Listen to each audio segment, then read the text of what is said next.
Sud Radio, les vraies voix du mondial, 18h30, 19h30, Philippe David. Les vraies voix du mondial avec un premier tour qui touche à sa fin, puisque la fin du premier tour ce sera ce soir à 20h avec un match qui va opposer le Brésil et le Cameroun et un match bouillant qui va opposer la Suisse et la Serbie. Tout est possible dans ce groupe. Enfin, le Brésil va finir premier, il n'y a pas trop de doute là-dessus. Et on va se poser la question de savoir, puisque c'est la première fois dans l'histoire d'une Coupe du Monde que ça arrive, est-ce que le foot a achevé sa mondialisation, puisque toutes les confédérations seront représentées dans la phase à élimination directe. Dans quelques instants, on va retrouver Pascal Boniface pour échanger avec nous. Il vient d'ailleurs d'écrire un livre sur l'histoire de la Coupe du Monde de football, un livre préfacé par un certain Michel Platini, qui en connaissait un rayon. Nos vraies voix sont restées. Joseph Ruiz, journaliste Sud Radio, notamment sport, vient d'arriver. Bonsoir Joseph. Bonjour Philippe, bonjour à tous. Et on a Ludovic, auditeur de Clermont-Ferrand. Bonsoir Ludovic. Oui, bonsoir à tous. Alors vous avez vu les résultats du soir. L'Uruguay a battu le Ghana pour du beurre et la Corée du Sud a battu le Portugal. Alors on peut dire une équipe A' du Portugal pour être sympa, voire même B, un peu comme les Bleus contre la Tunisie. Et c'est vrai qu'aujourd'hui, l'Uruguay, double champion du monde, est éliminé par la Corée du Sud. Il va donc y avoir deux équipes asiatiques en huitième de finale. Le Japon, qui s'est qualifié hier soir en éliminant quand même l'Allemagne dans son groupe, ce qui n'est pas rien, et la Corée. Toutes les confédérations sont représentées. Est-ce que pour vous, le foot a vraiment fini sa mondialisation ? Est-ce que maintenant c'est un sport planétaire où des grandes équipes peuvent arriver de n'importe quel continent, ce qui n'était pas le cas il y a encore 10 ou 20 ans hein. En tout cas, question est posée. Je la posais à Ludovic, mais a priori il y a un problème de son. Mais allez, vous avez entendu la question, Ludovic ? Oui, bien sûr. Et donc vous écoutez. Moi, je pense aux deux équipes qui ont fait des exploits retentissants parmi tant d'autres par rapport à ce début de compétition, l'Australie et les États-Unis. Les États-Unis, on a même entendu Joe Biden qui disait allez go les gars pour les huitièmes de finale. D'ailleurs demain face aussi ça va être brillant. Exactement. Alors après, voilà, forcément, ce sont deux territoires où le sport, où le foot n'est pas premier, loin de là. On pense au baseball aux États-Unis, après le football américain, en Australie, le football australien, le rugby, le rugby à 13. Effectivement. Après, par rapport à la question, pour être plus général, là justement, le Qatar, on prend le côté inverse, alors que pourtant, c'est le pays qui accueille cette compétition. Là, on est sur un temps fort. C'est vraiment l'événement planétaire au niveau du football. D'ailleurs, peut-être qu'on pourra nous renseigner sur le nombre de personnes et de téléspectateurs qui vont pouvoir regarder cet événement qui est planétaire. Et puis, il y a que le football qui permet de vivre ça et qui rassemble autant de monde sur la planète, on va dire. Et du coup, le Qatar, oui, forcément, de par les résultats, on n'a pas senti un engouement dans le pays, même avec mon club d'association de supporters, on ressent que on en a déjà suffisamment parlé. C'est pas la folie là-bas au Qatar. Et alors du coup, la mondialisation, le Moyen-Orient, donc on va dire peut-être pas tant que ça, mais en tout cas ça fait plaisir de voir tout l'hémisphère, tout le globe représenté sur, comme vous le disiez, sur cette phase d'élimination directe. Absolument. On va donner la parole à Joseph Ruiz. C'est vrai qu'on n'a jamais vu ça, toutes les confédérations représentées en huitième de finale. Non, déjà c'est plutôt sympa, on va dire, de voir ça. Maintenant, sur la question de la mondialisation, moi je veux pas confondre deux éléments en fait. Je veux pas confondre la mondialisation sportive et la mondialisation économique en fait. Là, c'est du football dont on parle. Sur le football, en fait, j'ai beaucoup de mal à avoir une mondialisation parce que autant il y a 5 équipes de 5 continents qui sont qualifiées, malgré tout, l'Europe garde très largement l'emprise sur le football mondial. Habituellement, on a une dizaine d'équipes à chaque fois européennes qualifiées pour les huitièmes. Et au final, là, ce sera quand même le cas. On en avait... On a déjà 7 équipes qualifiées, il y en aura au mieux 8 avec la qualification du Brésil, au mieux 8 sur 16, c'est-à-dire la moitié. Voilà, et c'était la même chose sur la dernière Coupe du Monde. Donc en fait, là, ce qui se passe sur cette Coupe du Monde, c'est que les Sud-Américains font une mauvaise Coupe du Monde, et les Asiatiques, et notamment l'Australie, pour l'Océanie, en profitent, et notamment aussi les Africains qui font plutôt une bonne Coupe du Monde. Mais c'est surtout, habituellement, les 3 équipes sud-américaines qui se qualifient pour les huitièmes, ils en ont en général 5 en huitième de finale. Et là, cette fois, ils en auront que 2 avec les Brésiliens et les Argentins. Mais globalement, moi, à cette question, je dirais plutôt non, quoi. Pascal Boniface nous a rejoint, directeur de l'Institut des Relations Internationales et Stratégiques, auteur du livre 3 minutes pour comprendre l'histoire de la Coupe du Monde de football, un livre préfacé par Michel Platini. Bonsoir Pascal Boniface, c'est édité au Courrier du Livre. Bonsoir. Est-ce que quand on voit cette Coupe du Monde, où pour la première fois en 8e, vous aviez écrit il y a quelques années le monde est rond comme un ballon, est-ce que la mondialisation du football, elle n'est pas acquise désormais avec toutes les confédérations représentées en 8e de finale? Alors, elle est acquise en termes d'endroits où on joue au football, en termes de nations qui ont des équipes nationales de football, d'ailleurs féminines aussi. Elle est effectivement partout où on joue au football, on pratique le football, on connaît le football. Là, effectivement, pour la première fois, l'ensemble des continents sont présentés, même si l'Australie a dû sa qualification en appartenant à la zone Asie et non pas à la zone Océanie. Oui, enfin, bon, mais c'est l'Océanie qu'elle représente quand même quelque part. Oui, bien sûr, ils ne faisons pas la fine bouche. Oui. Mais je suis vraiment assez d'accord avec ce qui vient d'être dit, c'est que néanmoins, il y a quand même encore l'Europe qui pèse pas grand-chose démographiquement, qui reste la superpuissance du football. Et on voit d'ailleurs que depuis déjà assez longtemps, il y avait autrefois un équilibre entre l'Amérique du Sud et l'Europe, et que l'Amérique du Sud, alors peut-être que l'Argentine ou le Brésil pourront gagner cette Coupe du Monde, mais en termes de participation aux quarts de finale, aux demi-finales, on voit que c'est de plus en plus compliqué pour les équipes sud-américaines, et que les Européens sont toujours très majoritaires, et ils disent finalement on n'a que 13 équipes, on pourra avoir plus de place. Mais en fait, il faudra voir aussi le palmarès. Je doute que le palmarès... Je pense qu'il y a à la fois une multipolarisation du football, parce qu'il y a beaucoup d'équipes qui frappent à la porte, mais que pour l'instant, le palmarès reste un palmarès d'anciens vainqueurs. Il n'y a pas, depuis l'Espagne en 2010, de pays qui n'ont pas gagné la Coupe du Monde, qui inscrivent leur nom à leur palmarès, et je doute qu'il en soit différemment cette année. C'est vrai, je crois qu'il y a moins de pays qui ont gagné la Coupe du Monde de football que de pays qui ont l'arme nucléaire. Philippe Bilger, c'est vrai. Pascal, je voudrais vous questionner sur le football.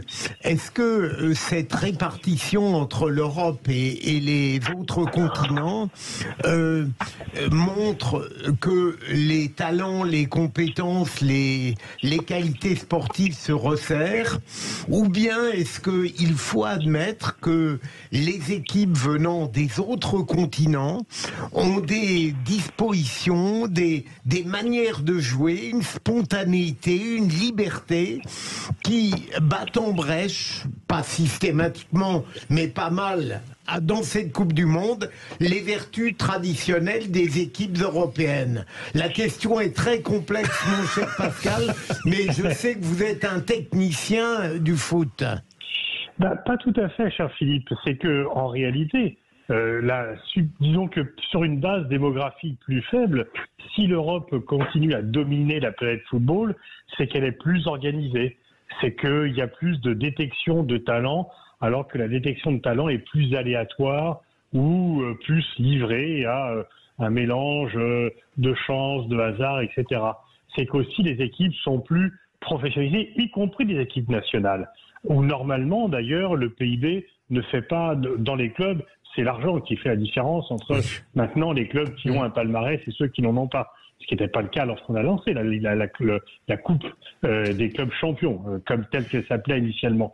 Mais néanmoins, le fait que du suivi médical au suivi vidéo, les équipes européennes sont plus organisées, plus disciplinées. Combien de fois les équipes africaines ont pâti de problèmes d'intendance, de problèmes de primes qui n'arrivaient pas tout à fait, où les joueurs devaient payer eux-mêmes les billets d'avion.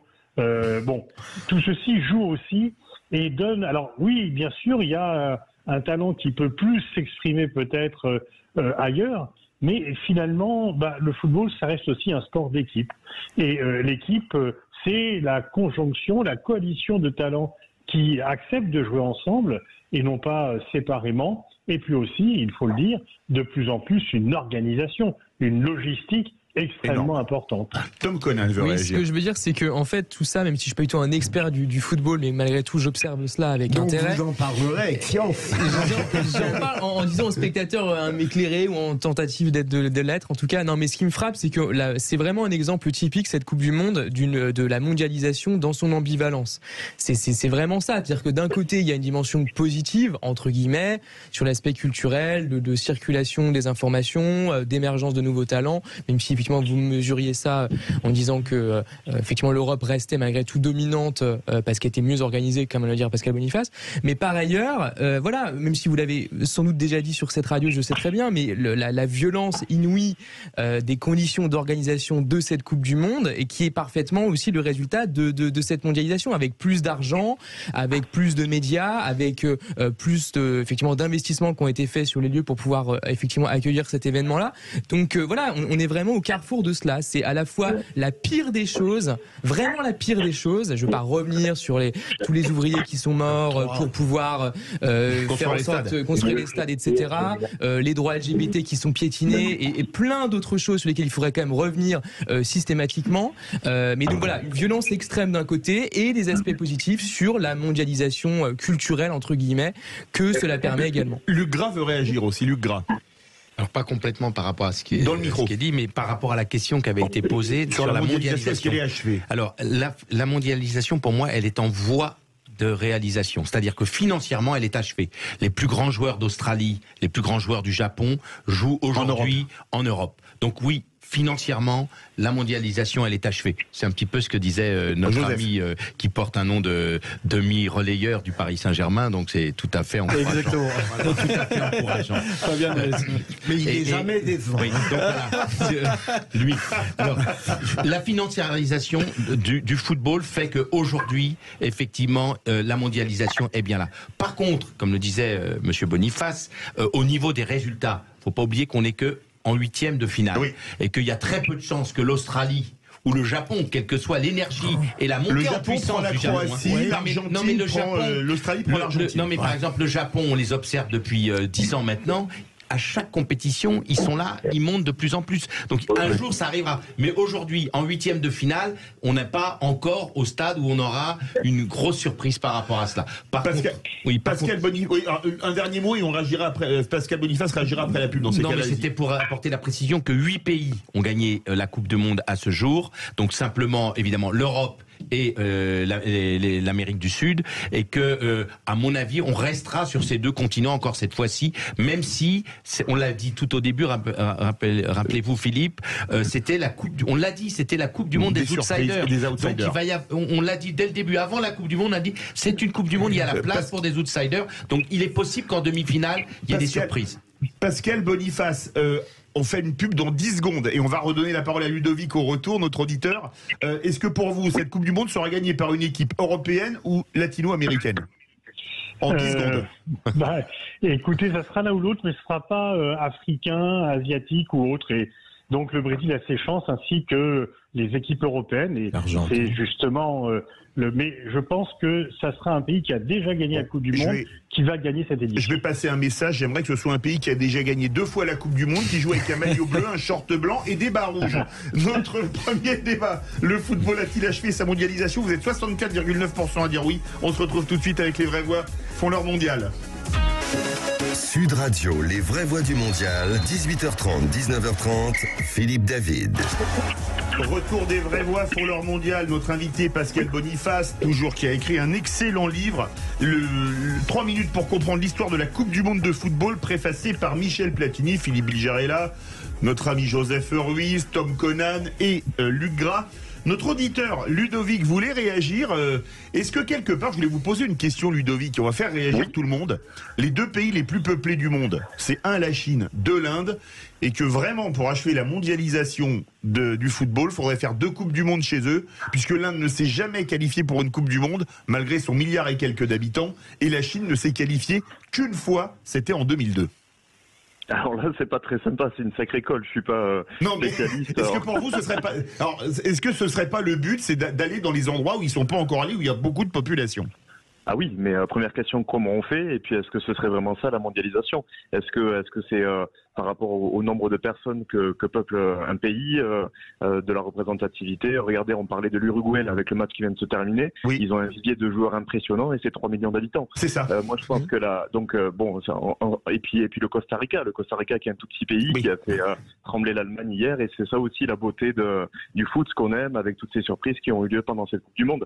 Après, on dit que la mondialisation, c'est quoi? C'est l'innovation, c'est le progrès technique. La question que j'aurais envie de vous poser, là, peut-être un petit peu générale, mais sur la mondialisation du football, on dit souvent aussi que le football est le reflet des sociétés. Est-ce que ce sport interplanétaire se met au service de la mondialisation sur ses côtés positifs par rapport, vous en parlez tout à l'heure, aux flux financiers, aux meilleurs joueurs, parce qu'on a toujours ce prisme de regarder, voilà, on se dit la mondialisation du football, mais n'oubliez pas qu'on est en Europe, comme c'est tout à l'heure, et qu'on a ce prisme, voilà, de supporters du vieux continent européen. Voilà. Alors, on va faire réagir justement, c'est très intéressant ce que vous venez de dire, Ludovic. Pascal Boniface, je parlais de la Chine et de l'Inde, mais quelque part, est-ce que la mondialisation, c'est certaines zones font tel produit, certaines zones font tel produit, hein? C'était un peu la théorie, je crois, d'un économiste qui s'appelait Ricardo. Absolument. Est-ce que la théorie des avantages comparatifs. Voilà. Exactement. Il jouait bien au PSG. Il jouait au PSG, Ricardo, défenseur central, il était brésilien. Un homme très sympa. Vous appréciez l'humour de Philippe Bilger, Pascal Boniface? Oui, il a dû prendre un rail. Oui, il a dû prendre un rail. Excellente. Question, est-ce que demain, l'hégémonie des clubs européens pourrait être mise en cause si par exemple des milliardaires chinois, indiens disaient on va faire un méga championnat en Chine ou en Inde en mettant des milliards? Est-ce que ce serait possible? Oui, c'est possible. Alors, en Inde, je signale que l'Inde a participé à la Coupe du Monde 1950 au Brésil. Je l'avais oublié, je vous l'avoue. Mais elle n'a pas joué un match. Ah bah Parce qu'ils voulaient jouer pieds nus pour ne pas porter du cuir, puisque ça vient de la vache, et que la FIFA leur interdit de jouer pieds nus. Donc, ils étaient qualifiés, ils n'ont pas joué un match. Ah, donc ils n'avaient pas joué une Coupe du Monde. Donc j'avais raison, voilà. quelque part. Voilà, tout à fait. et la Chine s'est qualifiée en 2002 parce que le Japon et la Corée étant qualifiés d'office, il y avait plus de place en zone Asie. Exactement. Et voilà. Alors, bien sûr, il y a une chose différente, c'est que la Chine est très bonne en sport, sauf en football. Xi Jinping n'est pas content parce que c'est un fan de football et comme il veut que son pays soit le premier au monde, il voudrait aussi que son pays ne soit pas ridicule dans le premier sport mondial. Et donc, il a développé les académies. À un moment donné, la Chine a développé l'achat de joueurs à l'étranger. Il y a eu une petite stagflation, ils ont un petit peu arrêté. L'Inde n'est pas bonne en sport parce que, à part le cricket, pourquoi? Parce que l'Inde est un pays où le système de caste existe toujours. Et quand le système de caste existe dans les faits, même s'il est banni, en fait, ça vous assigne à une place et vous ne pouvez pas dépasser vous-même. Le sport, c'est ça, c'est se dépasser. Ne pas se contenter de ce que l'on est et par le travail, le talent, sortir de sa caste justement. Et donc l'Inde aura du mal à se mettre au football, elle a essayé, il y a un petit championnat professionnel qui a été créé, mais ça marche pas terrible. Je pense que la Chine va vouloir continuer, je ne serais pas étonné que la Chine candidate pour organiser la Coupe du Monde 2030, mais pour l'instant, en fait, bien sûr, les joueurs qui sont allés en Chine récemment, c'est quand même plutôt des joueurs en fin de parcours parce qu'il y a l'argent, mais il y a aussi la compétitivité. Oui. Et rendre un championnat attractif pour quelqu'un comme Kylian Mbappé, ça va prendre du temps. Il faut attirer faut attirer pas quelques joueurs, des centaines de joueurs. Voilà. Et donc, où les former. Et tout ceci prend du temps. Il n'y a pas de génération spontanée en football. Et donc, la Chine y parviendra certainement, mais ça va prendre du temps. On va faire réagir les vraies voix de Luc Gras et Philippe Bilger. Oui, c'était une question, mais vous avez commencé à y répondre. Je me posais la question, pourquoi dans ces grands pays, finalement, c'est à peu près 3 milliards d'habitants de la planète sur 8, donc c'est quand même énorme.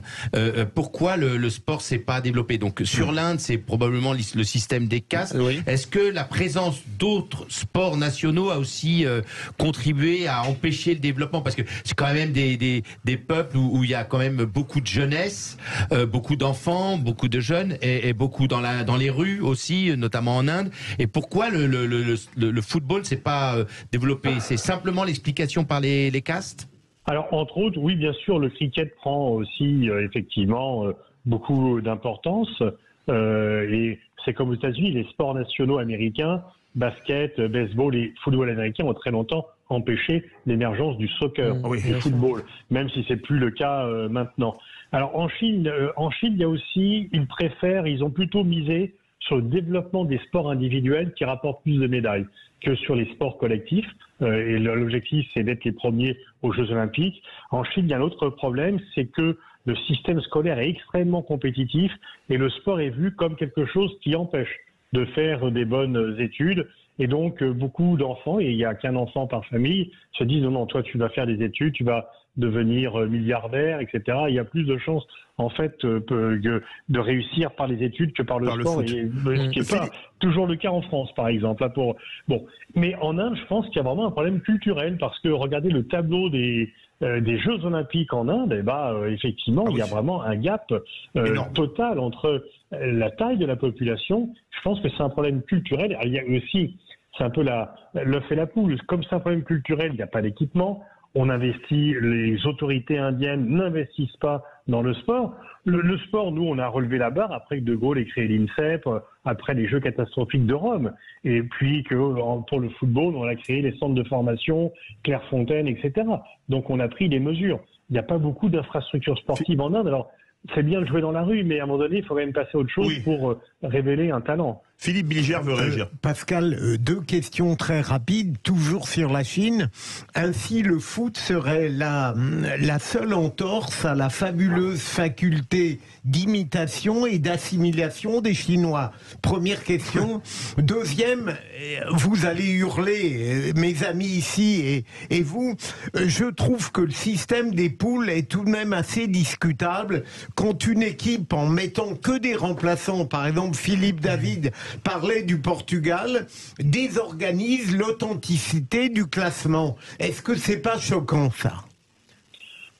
Non, parce qu'en fait, c'est le système d'un championnat. Je veux dire, après, on mélange les poules et l'élimination directe. S'il y avait tout de suite l'élimination directe, ça serait un peu cruel d'envoyer des gens qui se préparent longtemps juste pour un match. Oui, mais quand même... mais c'est de bonne guerre. Je vous prends un exemple. Vous jouez une finale de Ligue des Champions le samedi, vous avez un match de Ligue 1 le mercredi, vous êtes premier du championnat, vous êtes sûr d'être champion, vous faites jouer des remplaçants pour pas risquer de perdre un joueur sur blessure avant une finale de Ligue des Champions. Je suis un homme de parfaite intégrité.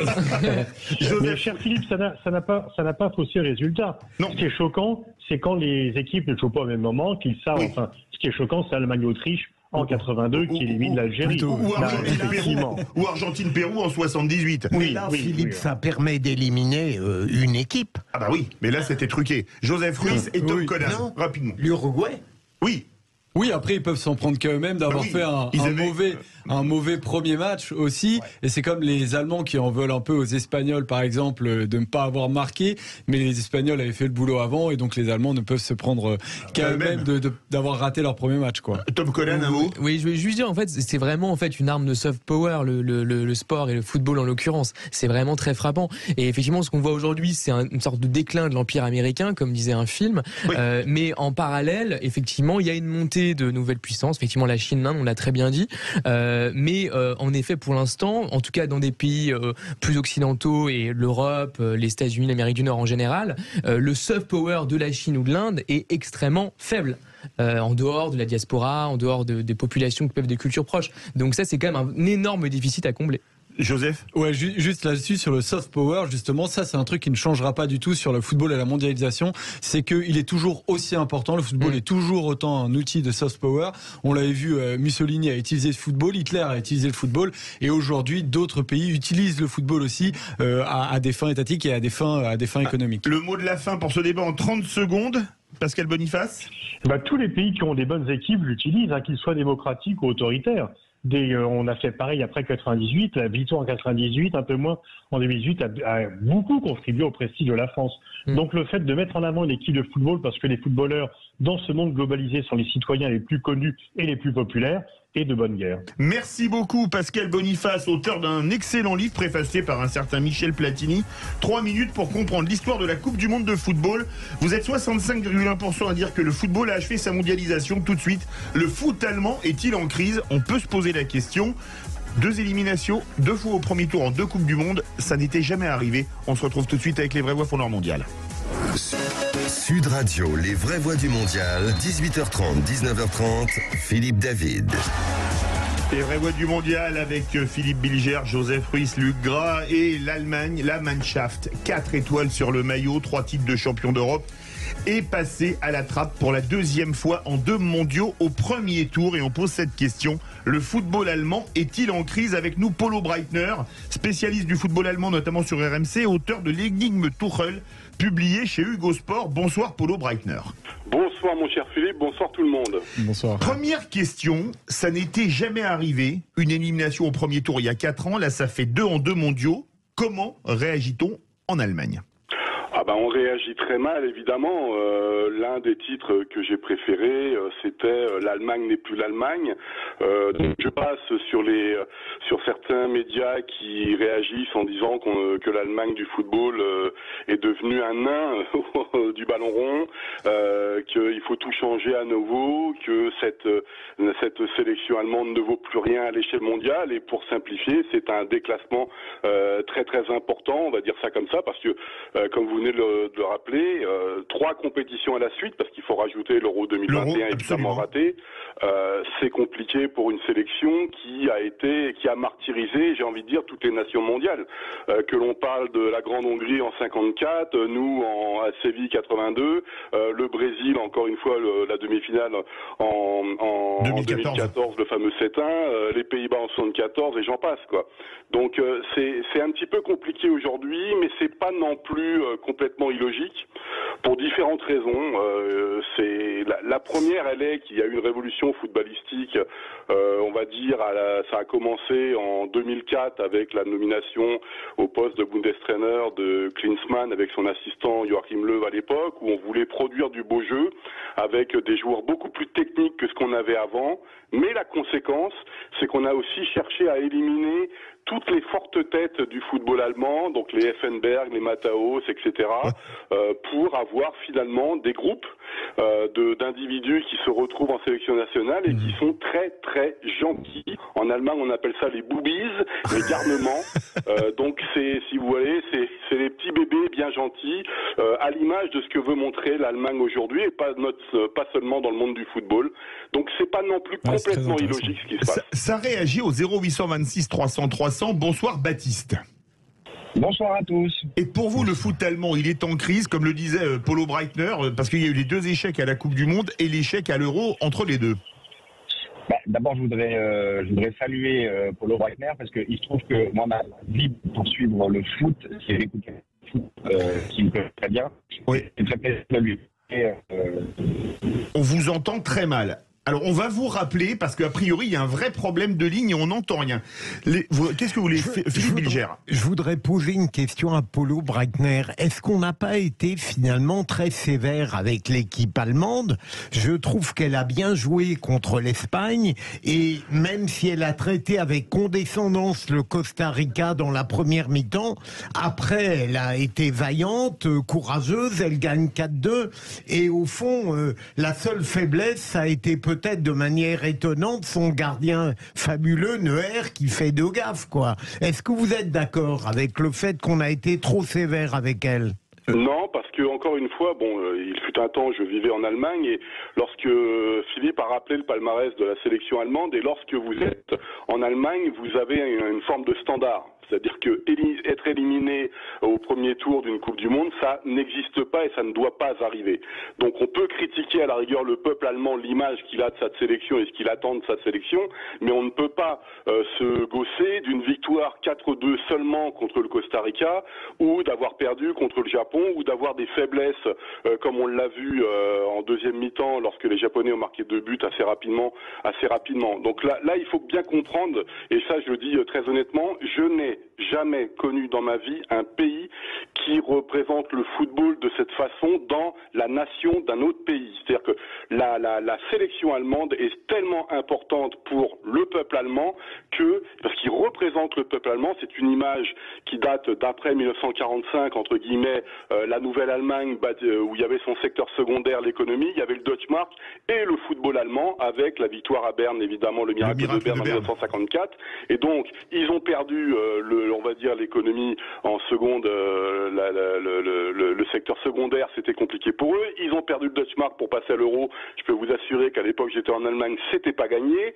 Et si maintenant le football allemand des nations, en tout cas pas forcément des clubs, ne va pas bien, le peuple allemand il n'aime pas ça du tout. Donc si vous voulez, on peut dire oui, l'Allemagne est éliminée, c'est pas grave. Oui, mais ça c'est vu de l'extérieur. Quand vous êtes en Allemagne, vous n'avez pas le droit d'être éliminé au premier tour. Joseph Ruiz. En plus, moi, dans ce qui est dit des revues de presse par Paulo Breitner en Allemagne, je ressens pas une virulence qui peut être comparable quand tu es éliminé 2 fois dans un grand pays de football comme l'est l'Allemagne. Je ressens pas une telle virulence. Je ressens même une bonne lecture presque quand on parle de l'Allemagne n'est plus l'Allemagne. Je trouve que cette phrase, elle résume parfaitement, et c'est potentiellement la meilleure une possible, parce que quand j'ai regardé jouer cette Allemagne, je ne la reconnaissais plus du tout. Effectivement, je ne savais plus du tout ce qu'elle représentait. Pour moi, l'Allemagne, pour caricaturer, encore une fois, c'est très caricatural, mais il y avait un patron derrière et il y avait un tueur devant. Et ça a été ça, l'Allemagne, qui a gagné souvent. Alors, ça n'a pas toujours été ça, mais ça a quand même très souvent, majoritairement, été ça. Et c'est vrai que l'Allemagne qu'on regardait, eh ben, nous, on ne la reconnaissait pas, mais je m'imagine allemand et je me dis que ça doit être très compliqué de suivre cette équipe et de la comprendre. Je ressentais une espèce de fatalité sur le terrain et beaucoup de doutes aussi dans cette équipe allemande. Vous êtes d'accord avec ça, Paulo Breitner? Alors oui, il y a plusieurs choses. Il faut bien comprendre qu'il y a un concept qui a été inventé par l'ancien sélectionneur, l'ancien Bundestrainer Joachim Löw, qui s'appelait la Flach-Hiérarchie. Je vais faire la traduction. C'est la hiérarchie horizontale. C'est-à-dire que l'histoire du foot allemand, l'histoire du patron, ce qu'on appelait un Leitwolf, le chef de meute, vous savez, en français, on dit les aboyeurs. Oui. En allemand, on n'emploie pas la notion de chien, on parle de loup, les mâles alpha. C'est tout. C'est Matthäus dont vous parliez tout à l'heure. Oui. Ah oui, mais il y a Matthäus, mais vous savez, Beckenbauer, c'était pas des gens, ou même mon idole, Paul Breitner, c'était des sacrés leaders. Hein, et puis, ils savaient aussi jouer un petit peu au ballon, parce qu'on caricature toujours le football allemand, comme quoi ils savent pas jouer au ballon. Je sais pas comment on gagne 4 titres mondiaux et 3 championnats d'Europe sans savoir jouer. C'est clair. Mais la deuxième chose, c'est qu'on a voulu éliminer toute cette génération de joueurs qui avaient des très forts caractères, qui passent. Je pense à Stefan Effenberg aussi, par exemple, hein, et Michael Ballack étant à peu près le dernier de cette grande lignée. Et pour justement avoir une hiérarchie horizontale où il faut pas embêter le sélectionneur qui lui fixe ce qu'il faut faire, comment techniquement, comment on évolue sur un terrain, parce qu'il faut faire du beau jeu, il faut briller aujourd'hui. Vous le voyez avec l'ensemble des milieux de terrain qui sortent des centres de formation d'Allemagne depuis à peu près, on est en 2022, depuis 12-15 ans maintenant. Mesut Özil en était un très beau phénomène. Vous avez Toni Kroos, le jeune Moussiala, etc. aujourd'hui qui a 19 ans. Et par contre, en transformant leur football, leur ADN de la gagne, en passant dans un autre football beaucoup plus chatoyant, inspiré notamment par l'Espagne, mais ils ont aussi été se balader aux Pays-Bas, en France, en Amérique latine, et bien ils ont perdu cet ADN de la gagne. Et je peux vous assurer que quand vous discutez avec des techniciens allemands, ils sont parfaitement conscients de ça. C'est-à-dire que, pour le dire d'une façon très simple, les Allemands, le football allemand, c'est un petit peu embourgeoisé. Il veut bien montrer à l'international ce qu'il est, c'est-à-dire qu'il sait bien jouer au football, sauf qu'il a oublié que son premier public, c'est son peuple domestique et que lui, il comprend pas ce qui se passe. Donc il y a un décalage énorme entre la population allemande et, j'ai envie de dire, les élites du football allemand. Et moi, qui suis né dans les années 70 et qui ai évidemment vécu le drame de Séville 82, où on peut critiquer les Allemands, plein de choses, ou une équipe d'Allemagne, une Nationalmannschaft qui n'était pas belle en 86, ou Beckenbauer, etc., ou dans une très moche Coupe du Monde en 90, il gagne la Coupe du Monde quand même. Ça fait bizarre de retourner un petit peu en arrière ou de voir ce football allemand qui finalement, et là j'ai les statistiques, qui a ces fameux, vous savez les statistiques, les fameux expected goals, les buts qu'on attend par match, où les Allemands se baladent en tête de ce classement et sont pourtant incapables de mettre un but, et à l'inverse, s'il y a une contre-attaque, tout de suite on l'encaisse. Donc c'est ça le problème aujourd'hui. Le football allemand est beaucoup trop ambitieux par rapport à ce qu'il veut faire, c'est-à-dire l'attaque à outrance. Il faut quand même que derrière ça puisse suivre, et en fait on est dans une logique aujourd'hui qui est vous avez plus de leaders et vous avez peut-être une génération qui est moyenne entre guillemets, et donc ça se paye tout de suite aussi bien en 2018 qu'en 2022. Luc Gras, il nous reste 2 minutes 30, donc court et Polo Breitner court aussi. Alors, Polo Breitner, déjà, je vous trouve très, très modeste et humble parce que vous auriez pu citer aussi votre cousin Paul Breitner comme joueur qui savait tacler, et sans parler de Schumacher, bien sûr. Non, c'était tout à fait intéressant l'idée que c'est un football qui est de plus en plus aseptisé, d'autant que moi, ma génération, on a toujours appris que à la fin, l'Allemagne gagne. C'est toujours comme ça. Pour les gens nés dans les années 60, génération Platini, tout ça, à la fin, ils jouent pas forcément mieux, mais ils gagnent. Et je pense qu'il y a quand même un phénomène aussi de fin de génération, Neuer, Müller, etc. Que il faut bien que quelqu'un perde en football, il faut bien qu'il y ait une équipe qui perde. Donc c'est pas tant eux qui ont forcément baissé que les autres qui ont augmenté. Et il y a quand même des signes d'espérance parce qu'il y a quand même des joueurs extraordinaires dans cette Mannschaft. Il y a Gnabry, il y a Musiala, il y a Kimmich. Enfin, il y a des jeunes qui arrivent qui sont quand même brillants, et moi je pense qu'ils vont remonter assez rapidement. Oui, Joseph, un mot en 10 secondes. Ouais, juste une question à Polo Breitner. Est-ce que la pression populaire en fait autour de boycott au Qatar, qui a été réelle en Allemagne, il y a 10 millions de téléspectateurs, contrairement en France, est-ce qu'elle a joué avec notamment cette image de l'équipe allemande en début de mondial qui a fait un geste? Est-ce que potentiellement cette pression populaire a joué sur l'équipe allemande? En 45 secondes. Ce n'est pas la pression populaire, alors très rapidement, c'est le fait d'avoir fait le geste. Je pense que la sélection allemande, et Philippe Lam a beaucoup critiqué d'ailleurs la fédération à ce niveau-là, s'est fait complètement piéger par, entre guillemets, la politique au sens large au Qatar. C'est-à-dire que, n'oublions pas qu'après le geste, il y a la défaite contre le Japon. Et donc, d'un seul coup, on a Kai Havertz, donc un des jeunes de l'équipe qui joue à Chelsea, qui est excellent, et qui dit, bon, la politique, ça suffit, maintenant, on revient, on se focalise à nouveau sur le football. Et la fédération a été complètement débordée sur ces questions-là. La FIFA a joué sur du velours, sur l'histoire du brassard, parce que c'est une question de règlement, on peut pas faire ce qu'on veut, hein. Sinon moi je mets Sylvie Vartan à Saint-Etienne, si vous voulez, c'est mon brassard, je peux faire un peu ce que j'ai envie, mais tout ça est complexe parce que c'est aussi l'Europe du Nord qui se rebelle ou qui donne une image de ce qu'elle voudrait du monde, qui est pas forcément la même partout dans le monde, et vous avez très clairement la question qu'il faut se poser, est-ce que les joueurs de foot, y compris en sélection nationale, sont des, entre guillemets, des hommes citoyens politiques, des produits politiques, voilà, vous avez la même chose en première ligue lorsque vous posez le genou à terre. Il y a tout plein de questions, et à titre personnel, ça m'enquiquine toujours un petit peu que les joueurs de football fassent un petit peu la mode sur les idées qu'on doit propager un peu partout dans le monde. Merci Polo Breitner, spécialiste du foot allemand, notamment sur RMC, auteur de l'énigme Tuchel chez Hugo Sport. Merci à tous. Tout de suite, conseil de famille Stéphane Moller et la Pro D2 de rugby.